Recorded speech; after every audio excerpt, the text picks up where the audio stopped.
Biden gun and police policies threaten Democrats' 2022 midterm prospects.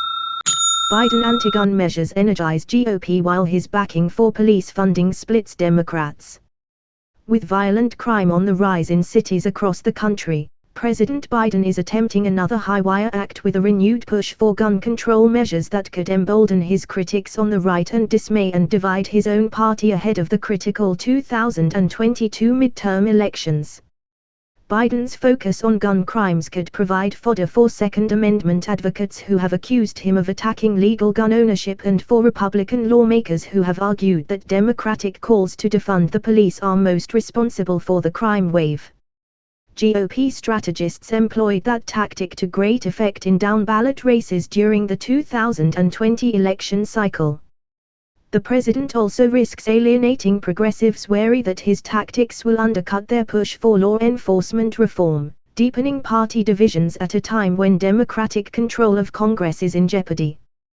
While many progressive Democrats have called for sweeping budget cuts for police, Biden's plan encourages cities to use COVID-19 relief funds to hire more officers, among other measures. The politically fraught climate ahead of an expected spike in crime this summer creates a major vulnerability for Biden and Democrats in general heading into the 2022 midterms, according to Whittiers, a prominent Republican political consultant and founder of North Star Opinion Research. One of the most potent criticisms over the last 40 years of Democrats is that they are soft on crime and reluctant to crack down on crime, Ayers said. This surge and the forces on the far left talking about defunding the police feed into the suspicion that Democrats are simply not serious about combating crime. Unveiled last month at a speech alongside Attorney General Merrick Garland, Biden's anti-crime plan included a zero-tolerance policy for federally licensed gun dealers who violate laws, a call for increased funding for the ATF, and the creation of strike forces to combat interstate weapons trafficking. The president noted that states and cities can use $350 billion in collective funding from the American Rescue Plan to hire officers, pay for overtime or invest in technology aimed at curbing gun violence.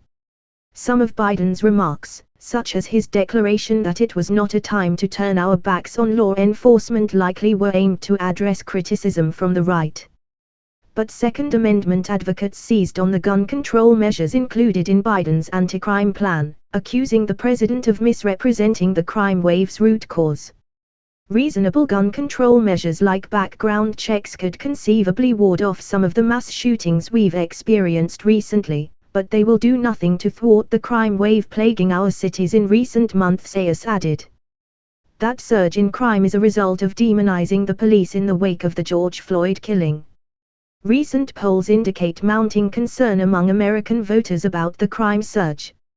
More than 73% of Americans think crime is on the rise nationally compared to 1 year ago, according to the results of a Fox News poll conducted in late May.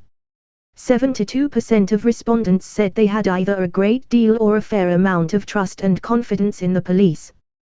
Crime is one of the top issues and I think Democrats ignore it at their peril, said Trevor Burrus, a research fellow at the Cato Institute's Robert A. Levi Center for Constitutional Studies. I think it has a bunch of complex causes. The thing is, American voters are fairly straightforward in the things that they care about. Across 34 U.S. cities, the homicide rate surged 24% in the first quarter of 2021, with 193 more murders than in the same three-month period 1 year earlier, according to a report from the National Commission on COVID-19 and Criminal Justice. The crime wave dominated New York City's Democratic mayoral primary, where moderate candidates, including the expected winner, Brooklyn Borough President Eric Adams, campaigned on a pledge to prioritize public safety. Some top Democrats, including members of the Biden administration, have already begun efforts to deflect GOP efforts at painting the Democratic Party as the party of defund the police. The most notable